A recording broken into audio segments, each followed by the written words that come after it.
ಲೋಕಸಭಾ ಕ್ಷೇತ್ರದ ಬಂದಿರೋದು. ನಾವು ಹಲವು ಗ್ರಾಮ ಪಂಚಾಯತಿ ಉಳಿದುರ್ಗ ಹೋಬಳಿ ಗ್ರಾಮ ಪಂಚಾಯತ್ ಅಧ್ಯಕ್ಷರು ಶ್ರೀನಿವಾಸ್ ಅಂತ ಮಾತಾಡ್ತಾ ಇರೋದು. ಇವತ್ತೇನು ನಮ್ಮ ಸಾಹೇಬರು ನಮ್ಮ ಬೆಂಗಳೂರು ಗ್ರಾಮೀಣ ಕ್ಷೇತ್ರದಲ್ಲಿ 3 ಬಾರಿ ಗೆಲುವು ಮಾಡಿ ಸಂಸದರಾಗಿ ನಂತರ ರೈತ ಪರ ಕಾಳಜಿ ಇಟ್ಕೊಂಡು ಇವತ್ತೇನು ಹೈನುಗಾರಿಕೆ ಕ್ಷೇತ್ರದಲ್ಲಿ ಕೆಲಸ ಮಾಡಬೇಕು ಅಂತೇಳಿ ಅವರೇನು ಅಧಿಕಾರಕ್ಕೋಸ್ಕರ ಆಗಲಿ ಇನ್ನೊಂದು ಕಾರ್ಯ ಅವರೇನು ಇಲ್ಲಿ ರಾಜಕೀಯ ಮಾಡೋದು ಬಂದಿರೋದಿಲ್ಲ. ಇದು ಈ ಸಹಕಾರ ಕ್ಷೇತ್ರದಲ್ಲಿ ಬೆಂಗಳೂರು ವಿಚಾರದಲ್ಲಿ KMFನ ಒಂದು ಬೆಳೆಸಬೇಕು. ಒಂದು ರೀತಿಯಲ್ಲಿ ನಮ್ಮ ಭಾಗದಲ್ಲಿ ಮಂಡ್ಯ ಭಾಗ ಮತ್ತು ದಕ್ಷಿಣ ಭಾಗದಲ್ಲಿ ಏನು ಹೈನುಗಾರಿಕೆ ಜಾಸ್ತಿ ಇದೆಯೋ ಅದನ್ನು ಬೆಳೆಸಬೇಕು ಅನ್ನೋ ಉದ್ದೇಶಕ್ಕೋಸ್ಕರ ಬಹುಮತ ಅಧ್ಯಕ್ಷರು ಆಯ್ಕೆಯಾಗಿದ್ದಾರೆ. ಮುಂದಿನ ದಿನಗಳಲ್ಲಿ ಅವರು KMF ಅಧ್ಯಕ್ಷರಾಗಿ ಆಯ್ಕೆ ಆದಾಗ ನಮ್ಮ ಏನಿವತ್ತು ರೈತರು ನಮ್ಮ ಈ ಭಾಗದಲ್ಲಿ ಹೈನುಗಾರಿಕೆ ನಂಬ್ಕೊಂಡು ಜೀವನ ಮಾಡ್ತಾವ್ರೆ ಅದಕ್ಕೆ ಒಂದು ಪುಷ್ಟಿ ಕೊಡಬೇಕು, ಉತ್ತೇಜನ ಕೊಡಬೇಕು, ರೈತರೊಳಗೆ ಸಹಕಾರ ಆಗಬೇಕು ಅಂತೇಳಿ ಇವತ್ತು ಹೋರಾಟ ಮಾಡಿ ಬಹುಮೂಲ್ಯದಲ್ಲಿ ವಿರುದ್ಧ ಆಯ್ಕೆ ಆಗಿದ್ದಾರೆ. ಅವ್ರಿಗೆ ನಮ್ಮ ಬೆಂಗಳೂರು ಗ್ರಾಮಾಂತರ ಹಾಗೂ ಇಡೀ ಕರ್ನಾಟಕ ಜನತೆಯಿಂದ ಅಭಿನಂದನೆ ಮೊದಲು ಹೇಳ್ತೇವೆ. ನಾವು ನಮ್ಮ ನಾಯಕರು ಯಾವತ್ತೂ ಸಹ ನಿರಂತರವಾಗಿ ಕೇವಲ ಒಂದು 3 ಅವರ್ ನಿದ್ದೆ ಮಾಡ್ತಾರೆ ಗೊತ್ತಿಲ್ಲ. ಜನಗಳ ಪರ ಕಾಳಜಿಗಳು ಯಾರು ಆಲ್ರೆಡಿ ಕನಕಪುರ, ರಾಮನಗರ ಆ ಕಡೆ ಹೋಗಿದ್ದಾರೆ. ಈಗ ಅವರು ಬೆಳಗ್ಗೆ ಎದ್ದರೆ ಜನರ ಒಡನಾಟ, ರೈತರ ಒಡನಾಟ, ಸಾಮಾಜಿಕ ಒಡನಾಟದಲ್ಲಿ ಅವರು ಕೆಲಸ ಮಾಡ್ತಾಯಿದ್ದಾರೆ. ಅಂಥವ್ರನ್ನ ನಾವು ಒಂದು ದುರದೃಷ್ಟವಶಾತ್ ಎಲ್ಲೋ ಸಂಸದರಾಗಿ ನೋಡಬೇಕಾಗಿತ್ತು. ಸೊ ಸಂಸದರ ನೋಡೋದಕ್ಕಿಂತ ಇವತ್ತೇನಾಗುತ್ತೆ ಸ್ಥಳೀಯ ನಮ್ಗೆ ಸಿಗ್ತಾ ಇದ್ದಾರೆ. ಈಗ ಸಂಸದರಾಗಿ ಏನು ಮಾಡ್ತಿದ್ರೆ ನಮ್ಗೆ ಸಿಗ್ತಿದೆ, ಒಂದು ವಾರಕ್ಕೆ ಒಂದು ಸಲ ಸಿಗ್ತಿರಲ್ಲ, ಒಂದು ತಿಂಗಳು ಒಂದು ಸಲ ಸಿಗ್ತಿರೋ ಗೊತ್ತಿರಲ್ಲ ನಮಗೆ. ಇವತ್ತೇನಾಗ್ತದೆ ಅಂದರೆ ಬಹುಮೂಲ ಅಧ್ಯಕ್ಷರಾಗಿ ಮತ್ತು ಮುಂದಿನ ದಿನಗಳ KMF ಅಧ್ಯಕ್ಷರಾದಾಗ ನಮಗೆ ಮತ್ತು ನಿರಂತರವಾಗಿ ರೈತರು ಒಡನಾಡ್ತಾ ಇರ್ತಾರೆ. ಆ ರೈತರು ಏನು ನಂಬ್ಕೊಂಡು ಜೀವನ ಮಾಡ್ತಾರೋ ಆ ಕ್ಷೇತ್ರದಲ್ಲಿ ತೊಡಗಿಸ್ಕೊಂಡ್ರಿಂದ ಮುಂದಿನ ದಿನಗಳಲ್ಲಿ ರಾಜಕೀಯವಾಗಿ ಸಕ್ರಿಯವಾಗಿ ಅವರು ತೊಡಗಿಸ್ಕೊಂಡವ್ರೆ.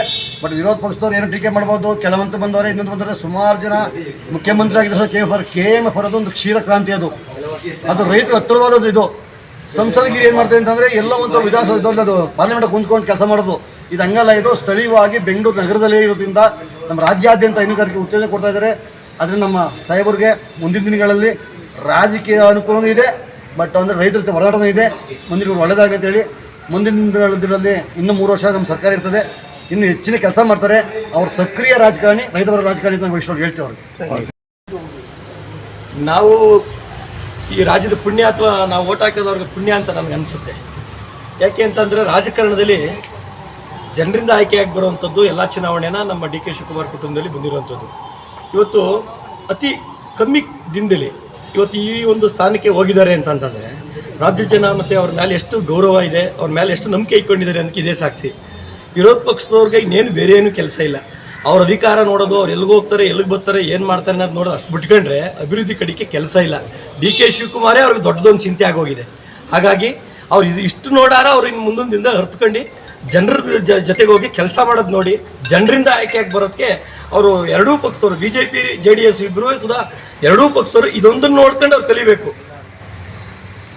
ನಾವು ಅದನ್ನ ನೇರವಾಗಿ ಹೇಳ್ತೀವಿ. ನಾವು ಸಾಮಾನ್ಯ ಕಾರ್ಯಕರ್ತರಾಗಿ ಅದನ್ನು ಹೇಳಲಿಕ್ಕೆ ಬಯಸ್ತೀವಿ. ಇಂಥ ಸಣ್ಣತನಗಳ ರಾಜಕಾರಣಗಳು ಬಿಟ್ಟು ಜನರು ಕೆಲಸ ಮಾಡಿ ಡೆವಲಪ್ಮೆಂಟ್ ವರ್ಕ್ ಮಾಡಿ ದೇಶನ ಅಭಿವೃದ್ಧಿ ಕಡೆಗೆ ತಗೊಂಡೋಗುವಂಥ ವಿಚಾರಕ್ಕೆ ಹೆಚ್ಚಿನ ಗಮನ ಕೊಡಬೇಕು ಅಂತ ಹೇಳ್ತೀವಿ. ಇದು ಎಚ್ಚರಿಕೆ ಗಂಟೆ ಅವರಿಗಿದು.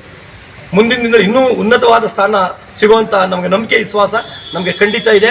ಖಂಡಿತ ಅವ್ರಿಗೆ ದೇವರು ಒಳ್ಳೇದು ಮಾಡಲಿ. ಇನ್ನೂ ದೊಡ್ಡ ಉನ್ನತವಾದ ಮಟ್ಟಕ್ಕೆ ಕೇಂದ್ರ ಸರ್ಕಾರದ ಒಂದು ಒಳ್ಳೆ ಮಂತ್ರಿ ಆಗೋ ಮಟ್ಟಕ್ಕೆ ಭಗವಂತ ಅವ್ರಿಗೆ ಒಂದು ಅವಕಾಶ ಮಾಡಿಕೊಡ್ಲಿ ಅಂತ ನಾವು ಕೇಳ್ಕೊಳ್ತೀವಿ.